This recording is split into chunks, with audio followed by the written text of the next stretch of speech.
Hello friends, welcome back to my channel. అందరికీ నమస్కారం అండి. అందరూ బాగున్నారా? నేనైతే బాగున్నానండి. మార్నింగ్ టిఫిన్కి వచ్చేసి తరకారీ సాంబారు.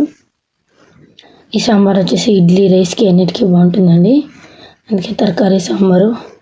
చపాతీ అయితే చేసుకుందాము. ఇంట్లో అయితే పని ఎక్కువగా ఉంది, అందుకే ఫస్ట్ తెల్లారితోనే సాంబార్ చేస్తే నైట్కి కూడా అది అవుతుంది అనేసి మార్నింగే సాంబారు చేసి పెట్టేస్తాను.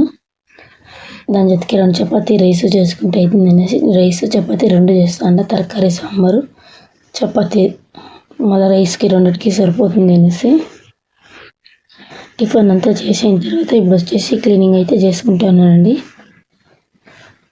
క్లీనింగ్ అంటే ఇప్పుడు వంటిల్లో అంతా పాత్రలు అన్నీ కడుక్కునేసి స్టవ్ గివ్ సర్జా కిచెన్ కౌంటర్ టాప్ అంతా మొత్తంగా క్లీన్ చేసుకుని పెట్టామని తెల్లారితోనే లేచి వంట చేసుకునేసాను. మీరు చూసారు, అప్పుడే మబ్బుగా ఉంది. ఇప్పుడైతే చూడండి కొంచెం చెలిగైంది. ఇప్పుడు ఇవన్నీ నేను కడిగి పాత్రలంతా కడిగేసి కిచెన్ కౌంటర్ టాప్ అంతా క్లీన్ చేసుకునేస్తాను. గ్రోసరీస్ అన్నీ తేవాలా, అందుకే డబ్బాలన్నీ కడుక్కొని కిచెన్లో అన్ని పని చేసుకునేస్తామని ఇప్పుడు స్టార్ట్ చేసుకునేసాను. అందుకే తెల్లారితోనే సాంబార్ కూడా చేసి పెట్టేశాను. మళ్ళీ సామాన్లు అన్నీ తెచ్చకపోతే గ్రోసరీస్ అన్నీ తెచ్చకపోయినాడు టైం అయిపోతుంది. మళ్ళీ టైర్డ్ అయింటుంది, చేసే కూడా కొంచెం కష్టం అవుతుంది. అందుకే తెల్లారితోనే చేసి పెట్టేశాను. ఇంకోటి అంటే నేను ఏమైనా పని చేసినప్పుడు మ్యూజిక్ అట్లా ఏమైనా వేసుకొని చేస్తే బిన్ అవుతుంది, మనకు పని చేసినట్లు కూడా తెలియదండి. మీకు ఒక ఐడియా అనేసి చెప్తున్నాను. మనం ఏదైనా పని చేసినాడు పాటలు వేసుకొని పని చేస్తే అప్పుడు మనకి ఆ మెయిన్ అంతా అక్కడ ఉంటుంది. మనం పని చేస్తా ఉండేదాన్ని ముందు చేసినట్లు కూడా తెలిసేలే మనకి.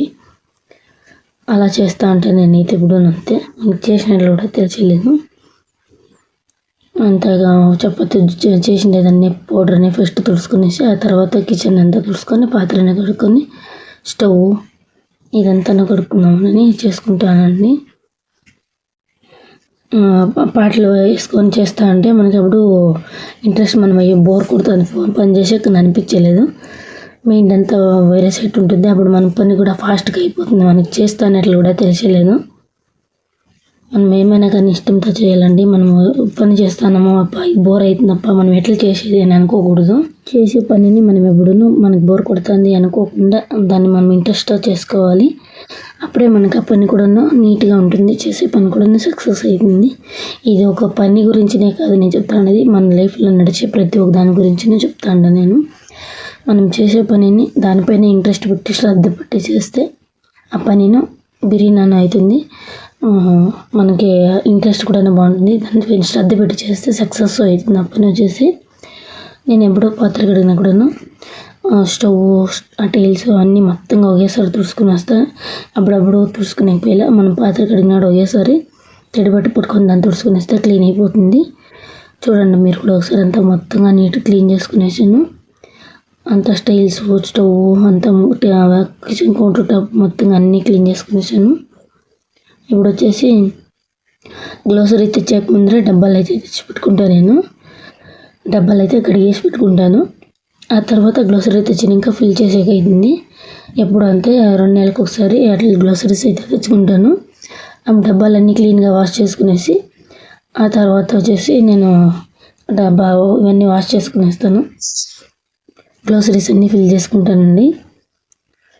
ఇప్పుడు అన్ని డబ్బాలన్నీ కడిగి అన్నీ బయట అయితే ఆరేసుకుంటాను. తడిబట్టి పెట్టుకొని మళ్ళీ తుడుచుకుందాం అనేసి కడిగేసి మొత్తంగా అన్నీ కడిగింది. ఇప్పుడు అంతా ఎండేసేసి ఆ తర్వాత డబ్బాలన్నీ పెట్టుకుంటాను కదా, ఆడైతే కొంచెము వేడి నీళ్ళు పెట్టుకొని జిడ్డు ఉంటుంది కదండి, మనము వంట చేస్తున్నప్పుడు అట్లే డబ్బాలు అయితే ముట్టుకుంటాం కదా, అందుకే ఆ జగలు వచ్చేసి కొంచెము వేడి నీళ్ళు దాంట్లో కొంచెం లిక్విడ్ బట్ట తడిబట్టి పెట్టుకొని దాన్ని అయితే తుడుచుకుంటే నీట్గా జిడ్డు గిడ్డు ఏముండేలా అంతా నీట్గా వాష్ అయిపోతుంది. దాన్ని అయితే తుడుచుకునేస్తాను. ఎండు బట్టలు ఒకసారి తెంబట్లు ఒకసారి నీట్గా తుడుచుకునేస్తే ఆడ క్లీన్ అయిపోతుంది. మొత్తంగా అన్నీ తుడుచుకునేస్తాను. ఆ తర్వాత గ్రోసరీస్ తెచ్చినవన్నీ డబ్బాని ఎండు బట్టలు తుడుచుకునేసి ఆ తర్వాత గ్రోసరీస్ అయితే ఫిల్ చేసుకుంటే అవుతుంది. డబ్బాలు అరేలప్పుడు తుడుచుకునేస్తే పని అయిపోతుందని దీన్ని అంతా తుడుచుకునేస్తాను. ఇది అరేలప్పుడు డబ్బాలు కూడా తుడుచుకొని గ్రోసరీ ఫిల్ చేసుకుంటే సరిపోతుంది. ఇప్పుడు అన్నీ తుడిచిపెట్టుకున్నాను. చూడండి గ్రోసరీస్ కూడా అన్నీ తెచ్చి పక్కన పెట్టుకున్నాను. ఏమేమి కాదు మామూలు ఇంటికి ఉంటుంది కదండి, అన్నీ గ్రోసరీస్ అన్నీ తెచ్చుకునేసాను. డిమార్ట్కి పోయినాను. ఇంకోటి ఏమంటే సండే టైం మాత్రం పోకూడదండి గ్రోసరీ షాప్కి మాత్రం. నిజంగానే మేము తెలియకుండా వెళ్ళిపోతాం సండే టైం మాత్రము. రష్ అంటే రష్ చూడండి. డీమార్ట్లో అనేది వచ్చేసి ఏం రష్ అంటే కాలు పెట్టే కూడా జాగా లేదు, అంత రష్ ఉన్నిందండి. ఆ తర్వాత వచ్చేసి డీమార్ట్లో వీడియో తీస్తుంటే వాళ్ళు వచ్చేసి వీడియో తీయకూడదు అన్నారు, అందుకే అడే స్టాప్ చేసింది. ఇప్పుడు అన్నీ ఇంటికి వచ్చినాను. ఈ డబ్బాలు వచ్చేసి 39 రూపీస్ అంతేనండి. వచ్చేసి 2 డబ్బాలు వచ్చేసి 39 రూపీస్ అంతే. ఇది ఎంతకైనా స్నాక్స్కి ఇది అవుతుంది అనేసి వచ్చాను. ఈ 4 వచ్చేసి 99 రూపీస్ అండి. ఇవి ఈ 4 డబ్బాలను 99 రూపీస్కి వచ్చాను. పక్కన మా ఇంటినైతే జోక్స్ చేస్తుండ్రి, కామెడీగా మాట్లాడుతుంది. అందుకే వచ్చేసి మా పక్కన బాబు మేమైతే నవ్వుతున్నాము.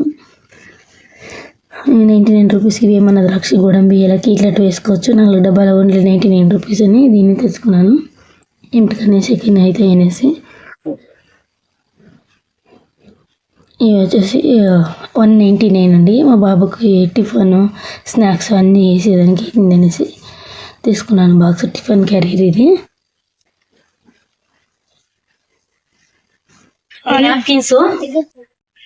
నాప్కిన్స్ అయితే బాగున్నాయండి, క్వాలిటీ కూడా బాగుంది. నాప్కిన్స్ ఒకటి వచ్చేసి 50 రూపీస్. ఇది లంచ్ బాక్స్ కి వేసేదానికి బాగుంటుందని ఈరోజు నాప్కిన్స్ తీసుకున్న ఇద్దరికి ఒకటి.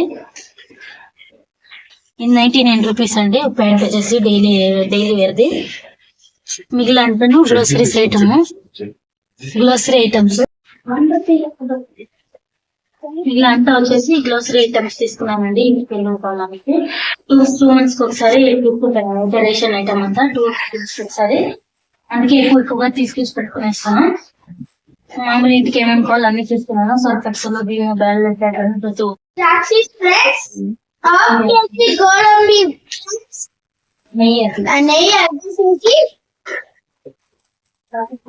Coffee powder 1 kg. ఇది వచ్చేసి పాయసంకి టిఫన్ కూడా చేసుకోవాలి. సాగి ఒకటి చేస్తే కూడా వెజిటేబుల్స్ అన్ని వేసుకొని చేస్తే కూడా బాగుంటుంది. ఒకసారి ఇది కూడా రెసిపీ చూపిస్తాను. నేను కూడా అంతేనండి 39 రూపీస్ వచ్చేది. దీన్ని తీసుకున్నాను. డబ్బాలకు వచ్చేసి అంతా ఫిల్ చేసుకుంటాను. గ్రోసరీ ఐటమ్స్ అంతా వచ్చేసి అన్ని ఫిల్ చేసుకొని అంతా నీట్గా జోడించుకునేసాను.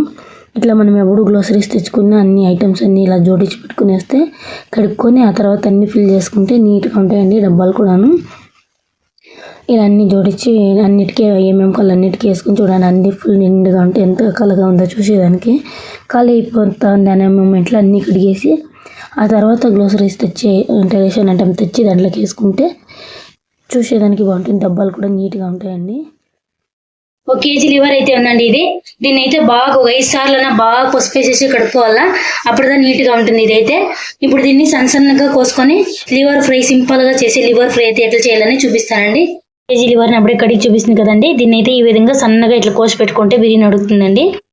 రాయిగుండకాయ తీసుకున్నాను నేను మెత్తగా ఉండేది అయితే ఏం తీసుకోండి. అందుకే ఇది సన్నగా ఉడుకుతుందనేసి ఇట్లా సన్నగా కోసి పెట్టుకోనండి, బిర్యానీ ఉడికిపోతుంది అనేసి. దీన్ని అయితే ఈ విధంగానే సన్నగా కోసుకుంటే బిర్యానీ ఉడికిపోతుంది. రాయిగుండేది ఇదంతా మొత్తము వచ్చేసి చేసే విధానం చూస్తామండి. బాండ్లీ పెట్టుకొని బాండ్లీలో కొంచెం ఆయిల్ వేసేసి స్టవ్ అయితే అంటించినానండి. ఆ నూనె బాగా కాగిన ఇంకా ఒక ఎర్రగడ్డ వేసుకుంటాను. ఎప్పుడు చికెన్ మటన్ తినే బోర్ కొట్టిండే వాళ్ళు అయితే ఇట్లా డిఫరెంట్ గా చేసుకొని తినచ్చండి. తెలిసేదే లేదు మనకైతే ఇది లివర్ ఫ్రై అనేసి ఏదో వేరే తినేట్లు ఉంటుందండి. ఒక పెద్ద సైజ్ ఎర్రగడ్డ అయితే తీసుకొని దీనికి కావాలంటే మీరు పేస్ట్ కూడా చేసుకొని వేసుకోవచ్చు. నేను ఇట్లా వేస్తానండి, సన్నగా కోసుకొనేసి ఒక పెద్ద సైజ్ ఎర్రగడ్డను కోసుకొని నూనెలో అయితే బాగా వేయించుకుంటాను. ఎర్రగడ్డ కొంచెం కలర్ చేంజ్ అయిన తర్వాత లివర్ కోసి పెట్టుకునేది అయితే దీంట్లోకి యాడ్ చేసుకుందామండి. అయితే టేస్ట్ మంచిగా ఉంటుందండి, చాలానే బాగుంటుంది టేస్ట్ అయితే. కొంచెం పసుపు వేసుకున్నామండి. పసుపు వేసి బాగా వాడుకోవాలా. తగినంత ఉప్పు వేసుకున్నామండి. పసుపు దీంట్లో వేసుకునేసి బాగా మిక్స్ అయ్యేలా కలుపుకోవాలండి. ఈ లివర్ ఫ్రై వచ్చేసి నీళ్ళు ఏం వేసేయాలండి. నేను దీంట్లోనే నీళ్ళు వస్తాయి, దాంట్లోనే ఉడికిపోతుందండి. మసాలాను కూడా అంతే మూత పెట్టేసి ఉడిస్తే బాగా ఉడికిపోతుందండి. ఇప్పుడు ఏదైతే కొంచెం మొగ్గని ఆ లోపల పేస్ట్ అయితే చేసుకొని వస్తానండి. వచ్చేసి కొంచెం పుదీనాకండి, కొంచెం కొత్తిమీరకు క్వాంటిటీ ఎక్కువగానే తీసుకోండి, పర్వాలేదు. పచ్చిమిరకాయ తీసుకున్నాను. మీకు ఏమైనా గ్యాస్ట్రిక్ అనే వాళ్ళు అయితే కారం పొడి వేసుకోండి. నేను కారం పొడి ఏమి వేసేకపోలేండి, ఎందుకంటే మిరియాల కారం ఉంటుంది, పచ్చిమిరకాయల కారం ఉంటుంది. నేను తగినంత దీన్ని వేసుకోండి. అందుకే కారం పొడి ఏం వేసుకునే అల్లము వెల్లుల్లి ఈ రెండు ఇవన్నీ చేసి పేస్ట్ అయితే నూరుకొని వస్తానండి. ఇంకా అయితే దీన్ని నున్నగా రుబ్బుకోవాలండి. అప్పుడు దాంట్లో మసాలా అనేది ఉంటుందండి. దీంట్లో ఇంకెంత తప్ప దీనికి ఏమి యాడ్ చేసేయాలండి. సింపుల్ గా చేసుకోవచ్చు. లివర్ ఫ్రై అయితే చాలా బాగుంటుందండి. దీంట్లో ఎంత నీళ్ళు వచ్చింది, ఒక చుక్కు నీళ్ళు కూడా యాడ్ చేసి లేదండి. దీంట్లోనే ఇంత నీళ్ళు అనేది వస్తుంది. అందుకే నేను నీళ్ళు ఏమి వేసేయాలండి. ఇది ఇంకొంచెం ఉడికిన తర్వాత మసాలా యాడ్ చేసుకునేస్తాను. దీంట్లోకి నీళ్ళు ఏమి వేసేయలేదండి. బాగా ఉడికిపోతుంది. నేను సన్నగా కోసిన చూడండి, ఇంకా క్వాంటిటీ అయితే తగ్గిపోతుందండి. ఇది ఇట్లుంటేనే బాగుంటుందండి. ఇది మసాలా అయితే దీంట్లోకి వేసుకుంటానండి. దీంట్లోకి వేసి అది ఒక 2 నిమిషాలు అట్లే ఉడిస్తే ఉడికిపోతుందండి. గ్రీనిష్ గా వస్తుందండి. ఇదైతే ఇది ఒక డిఫరెంట్ గా బాగుంటుంది. ఇట్లయితే ఉడికిపోవాలండి. ఇది ఇట్లా ఉడికిపోతే దీన్ని స్టవ్ అయితే ఆఫ్ చేసుకుంటే ఇది అయితే రెడీ అయిపోతుందండి. ఇది వచ్చేసి చపాతీకి, రొట్టికి, అన్నంకి, రాగి సంగటికి అన్నిటికీ బాగుంటుందండి. అన్నిటికీ కాంబినేషన్ అయితే బాగుంటుంది. ఇది చాలా సూపర్ గా ఉంటుందండి. టేస్ట్ కూడాను. ఈ లివర్ ఫ్రై అయితే రెడీ అయిందండి. ఓకే ఫ్రెండ్స్, ఈ బ్లాగ్ కూడా ఎడిట్ చేస్తున్నాను. మీకు అంతా చూసి ఇష్టమైంది అనుకుంటున్నాను. ప్లీజ్ ఇష్టమైతే లైక్ అయితే ఇవ్వండి. తప్పకుండా లైక్ ఇవ్వండి. సబ్స్క్రైబ్ అయితే చేసుకొని చూడండి ఫ్రెండ్స్. కొంచెమన్నా ఇష్టమైతే కూడా ఒక లైక్ అయితే ఇవ్వండి. మీరు ఇచ్చే లైక్ అయితే వేరే వాళ్ళకి షేర్ అవుతుంది. వేరే వాళ్ళు కూడా చూడొచ్చండి. ఓకే ఫ్రెండ్స్, ఈ బ్లాగ్ కూడా ఎడిట్ చేస్తాను. మళ్ళీ వచ్చే బ్లాగ్లో కలుద్దామండి. Okay, bye bye.